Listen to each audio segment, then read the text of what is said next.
چاند دو ٹکڑے۔ اسلامی دعوت مشرکین کے ساتھ اسی کشمکش کے مرحلے سے گزر رہی تھی کہ اس کائنات کا نہایت عظیم الشان اور عجیب و غریب معجزہ رونما ہوا۔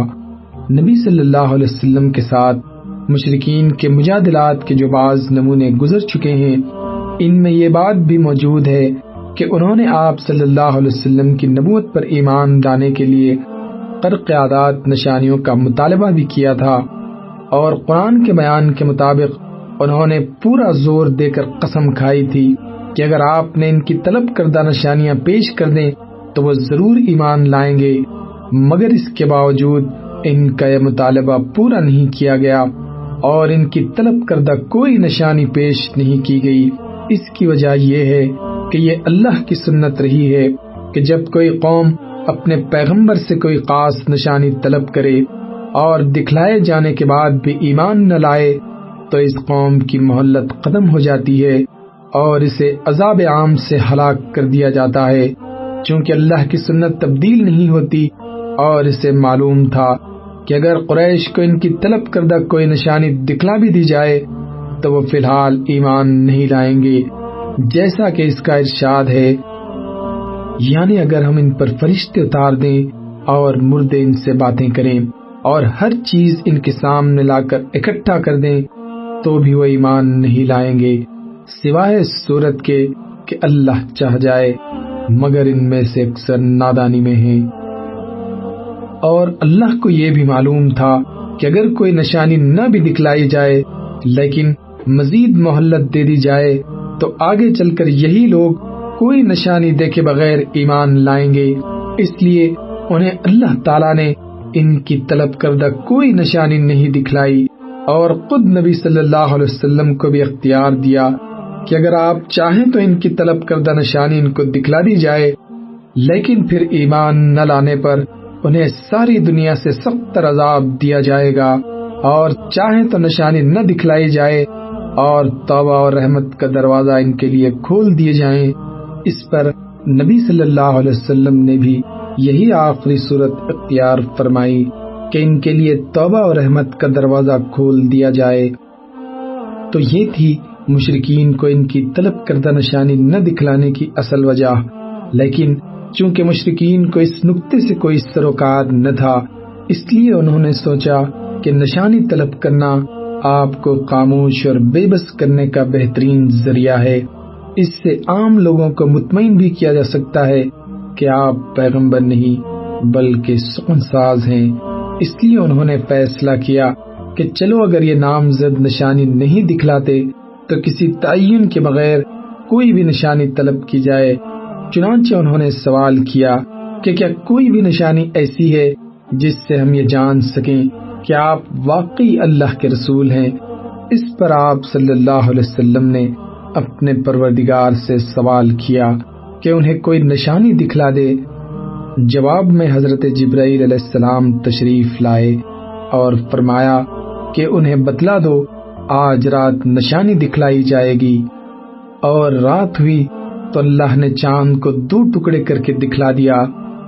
صحیح بخاری میں حضرت انس بن مالک سے مروی ہے کہ اہل مکہ نے رسول اللہ سے سوال کیا کہ آپ انہیں کوئی نشانی دکھلائیں، آپ نے انہیں دکھلا دیا کہ چاند 2 ٹکڑے ہے، یہاں تک کہ انہوں نے دونوں ٹکڑوں کے درمیان میں ہرا پہاڑ کو دیکھا۔ حضرت عبداللہ بن مسعود سے روایت ہے کہ چاند 2 ٹکڑے ہوا، اس وقت ہم لوگ رسول اللہ کے سامنے مینا میں تھے۔ آپ صلی اللہ علیہ وسلم نے فرمایا گواہ رہو، اور چاند کا ایک ٹکڑا پھٹ کر پہاڑ یعنی جبل ابو قبیس کی طرف جا رہا۔ چاند کے 2 ٹکڑے ہونے کا یہ معجزہ بہت صاف تھا۔ قریش نے اسے بڑی وضاحت سے کافی دیر تک دیکھا اور آنکھ مل مل کر اور صاف کر کر کے دیکھا اور ششدر رہ گئے، لیکن پھر بھی ایمان نہیں لائے، بلکہ کہا تو یہ کہا کہ یہ تو چلتا ہوا جادو ہے، اور حقیقت یہ ہے کہ محمد نے ہماری آنکھوں پر جادو کر دیا ہے۔ اس پر بحث و مباحثہ بھی کیا۔ کہنے والوں نے کہا کہ اگر محمد نے تم پر جادو کیا ہے تو وہ سارے لوگوں پر تو جادو نہیں کر سکتے، باہر والوں کو آنے دو، دیکھو کیا خبر لے کر آتے ہیں۔ اس کے بعد ایسا ہوا باہر سے جو کوئی بھی آیا اس نے اس واقعے کی تصدیق کی، لیکن پھر بھی ظالم ایمان نہیں لائے اور اپنی ڈگر پر چلتے رہے۔ یہ واقعہ کب پیش آیا؟ علامہ ابن حجر نے اس کا وقت ہجرت سے تقریباً 5 سال پہلے لکھا ہے، یعنی 8 نبوت۔ علامہ منصور پوری نے 9 نبوت لکھا ہے، مگر یہ دونوں بیانات محل نظر آتے ہیں، کیونکہ 8 اور 9 نبوت میں قریش کی طرف سے آپ صلی اللہ علیہ وسلم اور بنو ہاشم اور بنو عبد المطلب کا مکمل طور پر بائیکاٹ چل رہا تھا، بات چیت تک بند تھی، اور معلوم ہے کہ واقعہ اس قسم کے حالات میں پیش نہیں آیا تھا۔ حضرت عائشہ رضی اللہ عنہا نے اس کی ایک آیت ذکر کر کے اس سورے کی طرف اشارہ کرتے ہوئے فرمایا ہے کہ وہ جب نازل ہوئی تو میں مکہ میں کھیلتی ہوئی بچی تھی، یعنی یہ عمر کا وہ مرحلہ تھا جس میں اس قسم کی باتیں یاد بھی ہو جاتی ہیں اور بچپن کا کھیل بھی جاری رہتا ہے، یعنی 5-6 برس کی عمر۔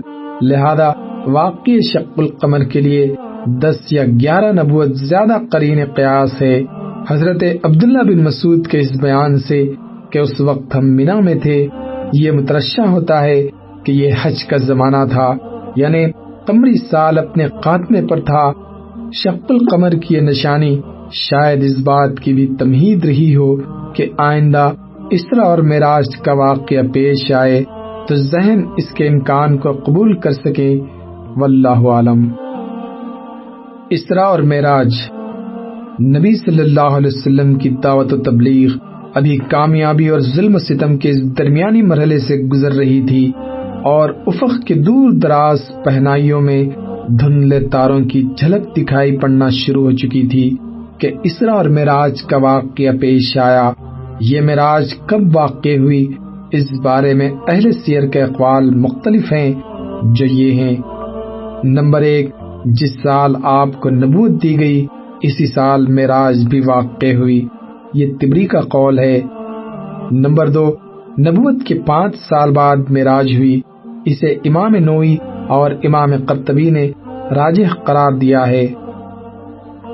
نمبر 3، نبوت کے 10ویں سال 27 رجب کو ہوئی، اسے علامہ منصور پوری نے اختیار کیا ہے۔ نمبر 4، ہجرت سے 16 مہینے پہلے یعنی نبوت کے 12ویں سال ماہ رمضان میں ہوئی۔ نمبر 5، ہجرت سے 1 سال 2 ماہ پہلے یعنی نبوت کے 13ویں سال محرم میں ہوئی۔ نمبر 6، ہجرت سے 1 سال پہلے یعنی نبوت کے 13ویں سال ماہ ربیع الاول میں ہوئی۔ ان میں سے پہلے 3 اقوال اس لیے صحیح نہیں مانے جا سکتے کہ حضرت خدیجہ رضی اللہ عنہا کی وفات نماز پنجگانہ فرض ہونے سے پہلے ہوئی تھی، اور اس پر سب کا اتفاق ہے کہ نماز پنجگانہ کی فرضیت معراج کی رات ہوئی۔ اس کا مطلب یہ ہے کہ حضرت خدیجہ کی وفات معراج سے پہلے ہوئی تھی، اور معلوم ہے کہ حضرت خدیجہ کی وفات نبوت کے 10ویں سال ماہ رمضان میں ہوئی تھی، لہذا معراج کا زمانہ اس کے بعد کا ہوگا، اس سے پہلے کا نہیں ہے۔ باقی رہے عقید کے 3 اقوال، تو ان میں کسی کو کسی پر ترجیح دینے کے لیے کوئی دلیل نہ مل سکی۔ البتہ سورہ اسراء کے سیاق سے اندازہ ہوتا ہے کہ یہ واقعہ مکی زندگی کے بالکل آخری دور کا ہے۔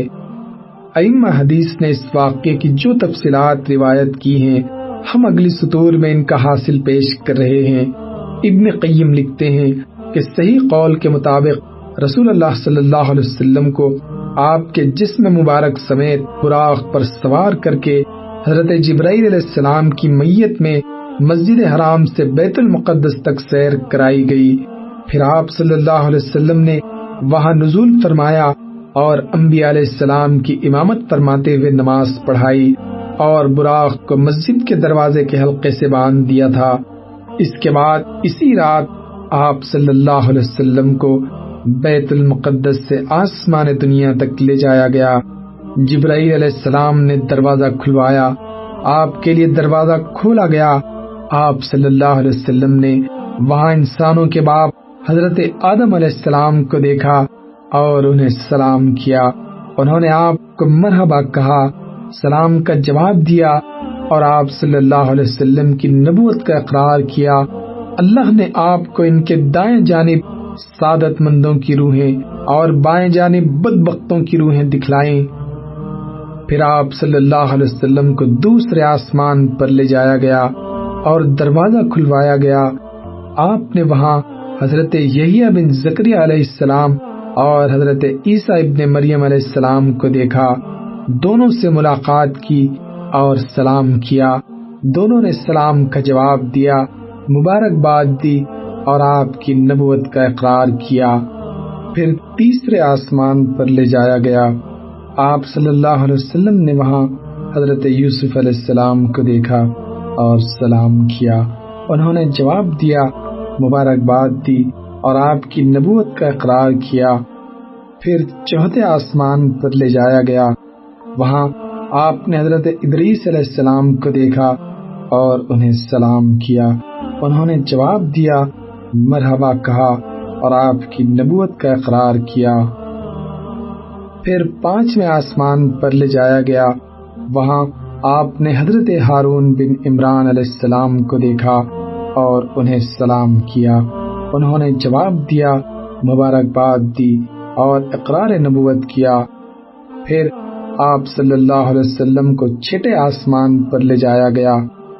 وہاں آپ کی ملاقات حضرت موسیٰ بن عمران علیہ السلام سے ہوئی۔ آپ نے سلام کیا، انہوں نے جواب دیا، مرحبا کہا اور اقرار نبوت کیا۔ البتہ جب آپ وہاں سے آگے بڑھے تو وہ رونے لگے۔ ان سے کہا گیا، آپ کیوں رو رہے ہیں؟ انہوں نے کہا، میں اس لیے رو رہا ہوں کہ ایک نوجوان جو میرے بعد مبعوث کیا گیا، اس کی امت کے لوگ میری امت کے لوگوں سے بہت زیادہ تعداد میں جنت کے اندر داخل ہوں گے۔ اس کے بعد آپ صلی اللہ علیہ وسلم کو ساتویں آسمان پر لے جایا گیا۔ وہاں آپ کی ملاقات حضرت ابراہیم علیہ السلام سے ہوئی۔ آپ نے انہیں سلام کیا، انہوں نے جواب دیا، مبارکباد دی اور آپ کی نبوت کا اقرار کیا۔ اس کے بعد آپ صلی اللہ علیہ وسلم کو سدرۃ المنتہا لے جایا گیا۔ اس کے بیر ہجر کے ٹھیلوں جیسے اور اس کے پتے ہاتھی کے کان جیسے تھے۔ پھر اس پر سونے کے پتنگے، روشنی اور مختلف رنگ چھا گئے اور وہ سدرہ اس طرح بدل گیا کہ اللہ کی مخلوق میں سے کوئی اس کے حسن کی تعریف نہیں کر سکتا۔ پھر آپ کے لیے بیت معمور کو بلند کیا گیا۔ اس میں روزانہ 70,000 فرشتے داخل ہوتے تھے جن کے دوبارہ پلٹنے کی نوبت نہیں آتی۔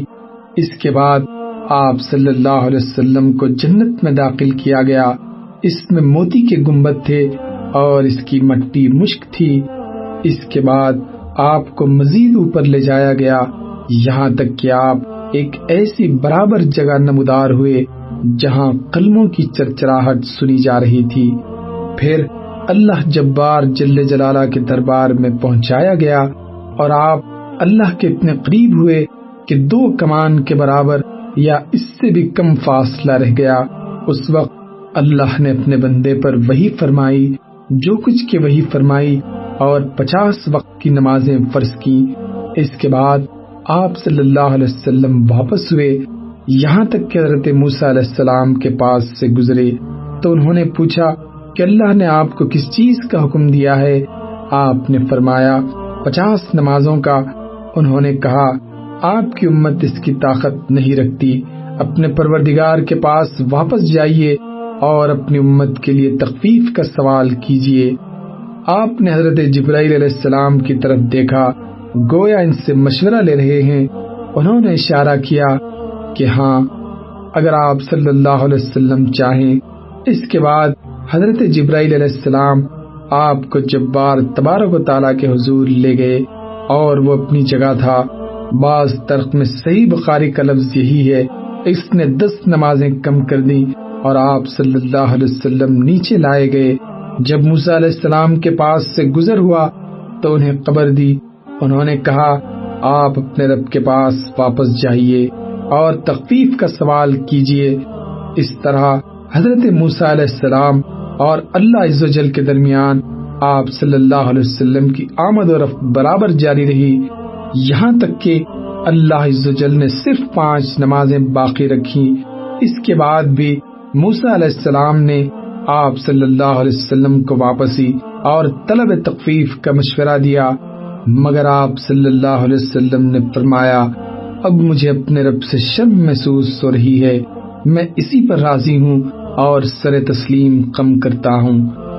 پھر جب آپ صلی اللہ علیہ وسلم مزید کچھ دور تشریف لے گئے تو ندا آئی کہ میں نے اپنا فریضہ نافذ کر دیا اور اپنے بندوں سے تخفیف کر دی۔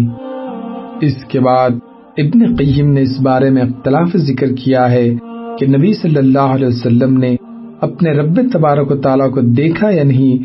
پھر امام ابن تیمیہ کی ایک تحقیق ذکر کی ہے جس کا حاصل یہ ہے کہ آنکھ سے دیکھنے کا سرے سے کوئی ثبوت نہیں اور نہ کوئی صحابی اس کا قائل ہے، اور ابن عباس سے دیکھنے اور دل سے دیکھنے کے جو 2 قول منقول ہیں ان میں سے پہلا دوسرے کے منافی نہیں۔ اس کے بعد امام ابن قیم لکھتے ہیں کہ سورہ نجم میں اللہ تعالیٰ کا جو یہ ارشاد ہے، پھر وہ نزدیک آیا اور قریب تر ہو گیا، تو یہ اس قربت کے علاوہ ہے جو معراج کے واقعے میں حاصل ہوئی تھی، کیونکہ سورہ نجم میں جس قربت کا ذکر ہے اس سے مراد حضرت جبرائیل علیہ السلام کی قربت و تدلی ہے، جیسا کہ حضرت عائشہ رضی اللہ عنہا اور ابن مسعود نے فرمایا ہے، اور سیاق بھی اسی پر دلالت کرتا ہے۔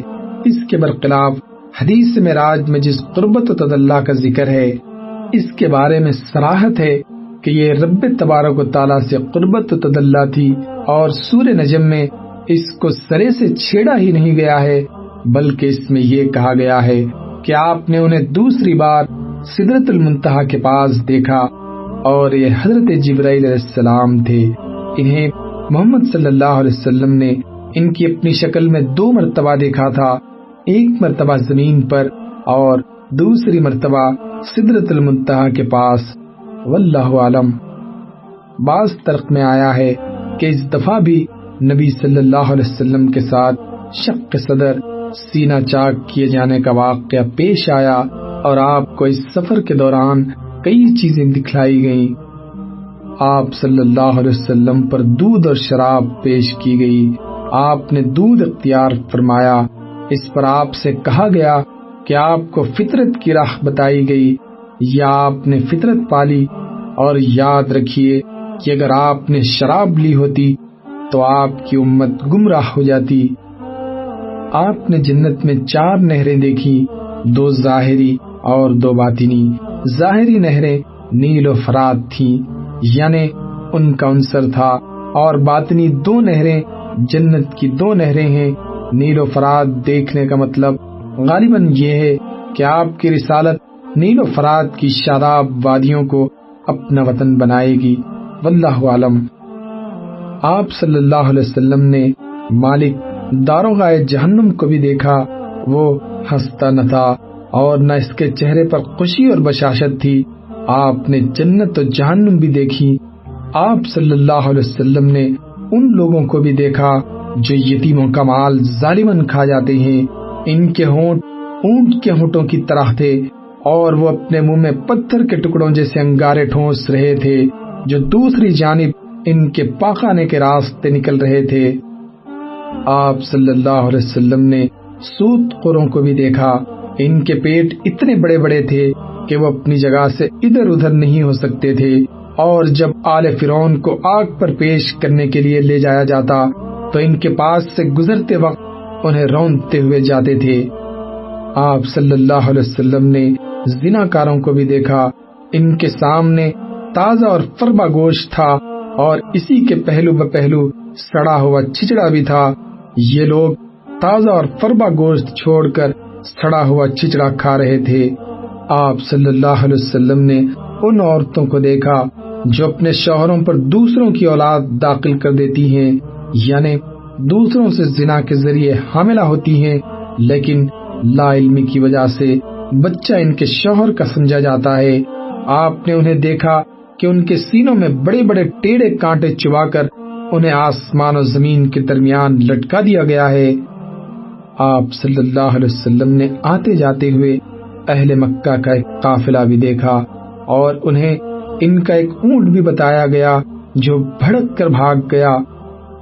آپ صلی اللہ علیہ وسلم نے ان کا پانی بھی پیا جو ایک ڈھکے ہوئے برتن میں رکھا تھا۔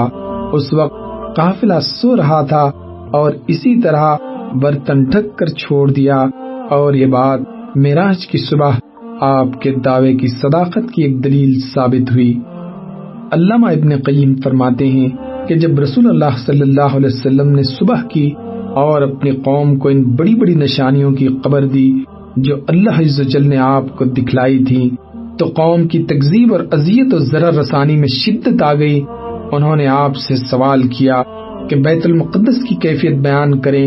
اس پر اللہ نے آپ کے لیے بیت المقدس کو ظاہر فرما دیا اور وہ آپ کی نگاہوں کے سامنے آ گیا۔ چنانچہ آپ نے قوم کو اس کی نشانیاں بتلانا شروع کی اور ان سے کسی بات کی تردید نہ بن پڑی۔ آپ صلی اللہ علیہ وسلم نے جاتے اور آتے ہوئے ان کے قافلے سے ملنے کا بھی ذکر فرمایا اور بتلایا کہ اس کی آمد کا وقت کیا ہے۔ آپ صلی اللہ علیہ وسلم نے اس اونٹ کی بھی نشاندہی کی جو قافلے کے آگے آگے آ رہا تھا۔ پھر جیسا کچھ آپ نے بتایا تھا ویسا ہی ثابت ہوا، لیکن ان سب کے باوجود ان کی نفرت میں اضافہ ہی ہوا اور ان ظالموں نے کفر کرتے ہوئے کچھ بھی ماننے سے انکار کر دیا۔ کہا جاتا ہے کہ سیدنا ابوبکر صدیق کو اسی موقع پر صدیق کا خطاب دیا گیا، کیونکہ آپ نے اس واقعے کی اس وقت تصدیق کی جبکہ اور لوگوں نے تکذیب کی تھی۔ معراج کا فائدہ بیان فرماتے ہوئے جو سب سے مختصر اور عظیم بات کہی گئی وہ یہ ہے تاکہ ہم اللہ تعالیٰ آپ کو اپنی کچھ نشانیاں دکھلائیں، اور انبیاء اکرام کے بارے میں یہی اللہ تعالیٰ کی سنت ہے۔ ارشاد ہے، اسی طرح ہم نے ابراہیم کو آسمان و زمین کا نظام سلطنت دکھلایا اور تاکہ وہ یقین کرنے والوں میں سے ہو، اور موسیٰ علیہ السلام سے فرمایا تاکہ ہم تمہیں اپنی کچھ بڑی نشانیاں دکھلائیں۔ پھر ان نشانیوں کے دکھلانے کا جو مقصد تھا اسے بھی اللہ تعالیٰ نے اپنے اس ارشاد کے ذریعے واضح فرما دیا۔ چنانچہ جب انبیاء کرام علیہ السلام کے علوم کو اس کے مشاہدات کی سند حاصل ہو جاتی تھی تو انہیں عین الیقین کا وہ مقام حاصل ہو جاتا جس کا اندازہ لگانا ممکن نہیں کہ شنیدہ کے بود مانند دیدہ۔ اور یہی وجہ ہے کہ انبیاء کرام علیہ السلام اللہ کی راہ میں ایسی ایسی مشکلات جھیل لیتے تھے جنہیں کوئی اور جھیل ہی نہیں سکتا۔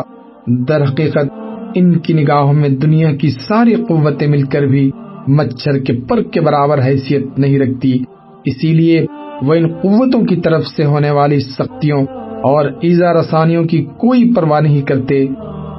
اس واقعے معراج کی جزیات کے پس پردہ مزید جو حکمتیں اور اسرار کار فرما تھے، ان کی بحث کا اصل مقام اسرار شریعت کی کتابیں ہیں۔ البتہ چند موٹے موٹے حقائق ایسے ہیں جو اس مبارک سفر کے سرچشموں سے پھوٹ کر سیرت نبوی کی گلشن کی طرف رواں دواں ہیں، اس لیے یہاں مختصراً انہیں قلم بند کیا جا رہا ہے۔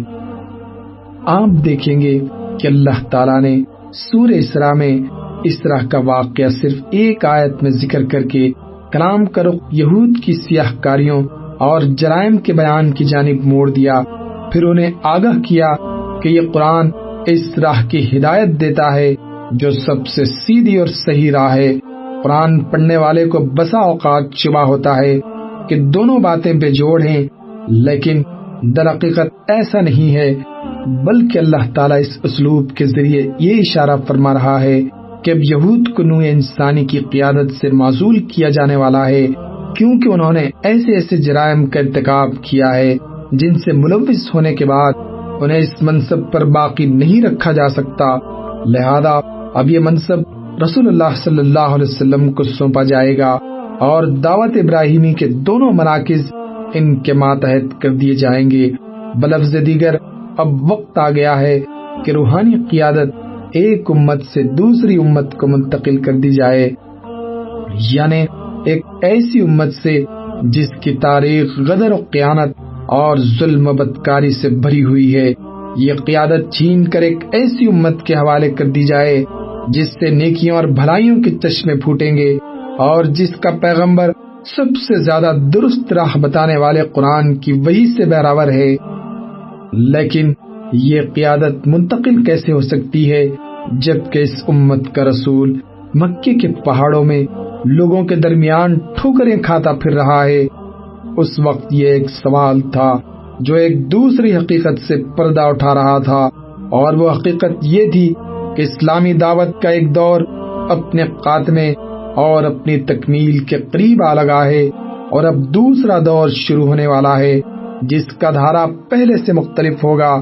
اسی لیے ہم دیکھتے ہیں کہ بعض آیات میں مشرکین کو کھلی وارننگ اور سخت دھمکی دی گئی۔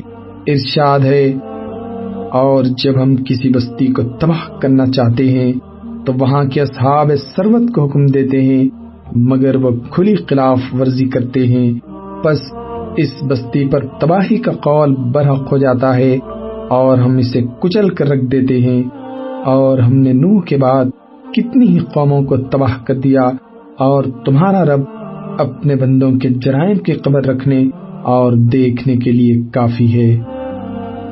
پھر ان آیات کے پہلو و پہلو کچھ ایسی آیات بھی ہیں جن میں مسلمانوں کو ایسے تمدنی قواعد و ضوابط اور دفعات و مبادی بتلا دیے گئے جن پر آئندہ اسلامی معاشرے کی تعمیر ہونی تھی، گویا اب وہ کسی ایسی سرزمین پر اپنا ٹھکانہ بنا چکے ہیں جہاں ہر پہلو سے ان کے معاملات ان کے اپنے ہاتھ میں ہیں، اور انہوں نے ایک ایسی وحدت متماسکہ بنا لی ہے جس پر سماج کی چکی گھوما کرتی ہے۔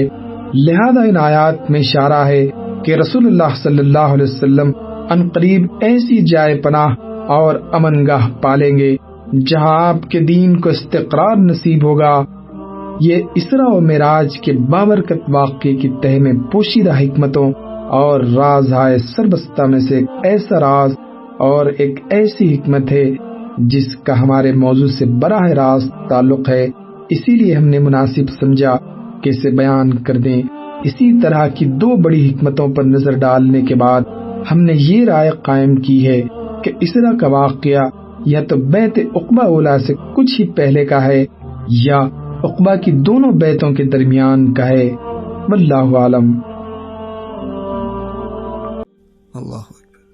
میں آپ سے امید رکھتا ہوں کہ اگر آپ کو انشاءاللہ یہ ویڈیو پسند آئی تو ضرور اپنے دوستوں، اپنی فیملی انشاءاللہ ضرور ان کے ساتھ شیئر کیجیے گا۔ جزاکم اللہ خیر۔